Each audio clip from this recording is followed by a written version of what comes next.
मैं बहुत ज्यादा जोर नहीं देता हूं। सम्मानित मंच हमारे और यहाँ उपस्थित भाई एवं बहनों, मैं माता बहनों से यही कहना चाहता हूं कि सावित्रीबाई फूले जिसके नाम पर यहाँ का पुस्तकालय का नाम रखा जा रहा है, वह भारत की पहली महिला शिक्षिका बनी। और ये ख्याति जो मिला, ये सम्मान जो मिला, वो किस परिस्थिति में मिला है, ये आपको जानना होगा। और जानने के पहले ही मैं आप लोग से एक अनुरोध करूंगा, सावित्रीबाई फूले के नाम पर एक सीरियल है, संभवतः आप लोगों ने अभी तक देखा नहीं है।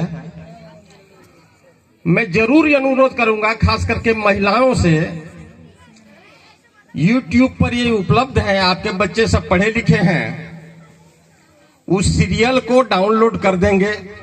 और आप लोग जिस तरह से गांव घर में जो सीरियल देखते हैं, उसके जगह पर माता सावित्रीबाई फूले का आप सीरियल देखें।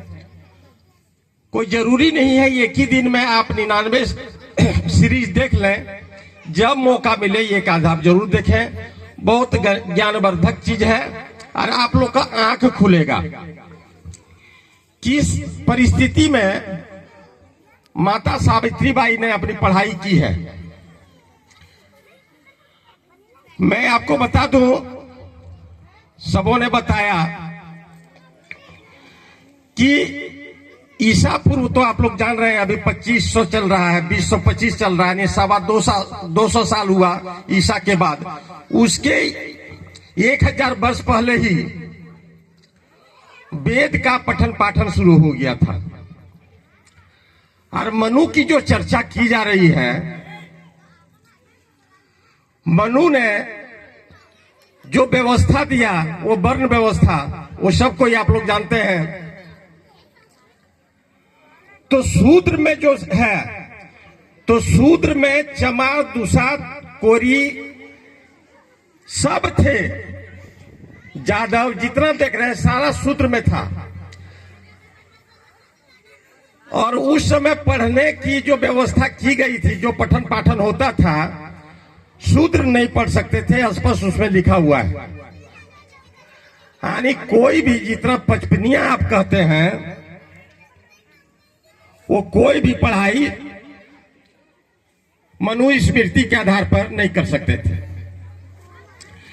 जब आपके घर के मर्द, आपके बच्चे नहीं पढ़ सकते थे, तो फिर आपकी स्थिति क्या होगी? उस समय सोच सकते हैं, 3500 साल तक आपको किताब से महरूम रखा गया, आपको सिलेट से दूर रखा गया, आप कोई चीज नहीं पढ़ सकते हैं। उस परिस्थिति में हमारे सावित्रीबाई फूले ने पढ़ाई का काम किया है। आप जब सीरियल में देखेंगे, इसीलिए मैं सीरियल को बार बार दोहरा रहा हूं, ताकि आप लोग को सावित्रीबाई फूले के विषय में जानकारी मिले। तो सावित्रीबाई फूले जिस घर में पैदा हुए थे, उस गांव के उसके पिताजी प्रधान थे। उस समय अगर बच्ची पैदा होती थी तो उसको मार दिया जाता था सार्वजनिक तौर पर। उसमें किसी तरह का कोई केस नहीं होता था, यह परिपाटी था। लेकिन अंग्रेज आने के बाद इस पर प्रतिबंध लगा दिया गया था। तो प्रतिबंध लगाने से क्या होगा? दहेज पर भी प्रतिबंध लगा हुआ है, लेकिन आज भी चल रहा है। इसलिए चल रहा है कि आप जाकर के थाना में उसके अगेंस्ट में कंप्लेन नहीं करेंगे। उसी तरह से बाल हत्या पर प्रतिबंध तो अंग्रेज ने लगा दिया, लेकिन उसके खिलाफ में कहीं कंप्लेन नहीं होता था। जो ब्राह्मण की व्यवस्था थी वो चली आ रही थी। खंडो जी जो थे सावित्रीबाई के पिताजी, ये इस पर रोक लगाते थे, लेकिन अपनी बच्ची तक को नहीं पढ़ा पाए थे, क्योंकि अंधविश्वास में हमारे खंडो जी भी फंसे हुए थे। बच्ची के विषय में जैसे पता चला कि ये पढ़ने की इच्छा रखती है, एक दिन उसके हाथ में पुस्तक देख लिए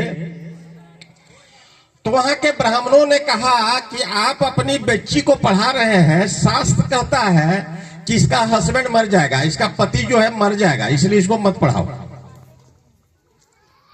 माने जितना कुछ दुर्घटना आपके साथ हो सके वो उससे जोड़ देंगे ताकि वो काम वो नहीं कर सके।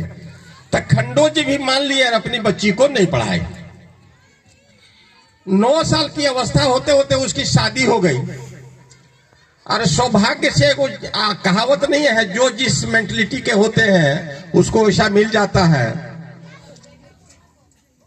उनके शादी भी वैसे परिवार में हो गया जो उसके पति पढ़ने लिखने के मामले में बहुत ही कुशाग्र थे और जिज्ञासु थे। आप लोग बता सकते हैं उसके पति का नाम क्या है? कोई भी महिला, कोई भी बताइए। इच्छा बस कहते हैं, जबकि यहां फोटो लगा हुआ है। क्या नाम था? हाँ बोलो बोलो बेटा बोलो।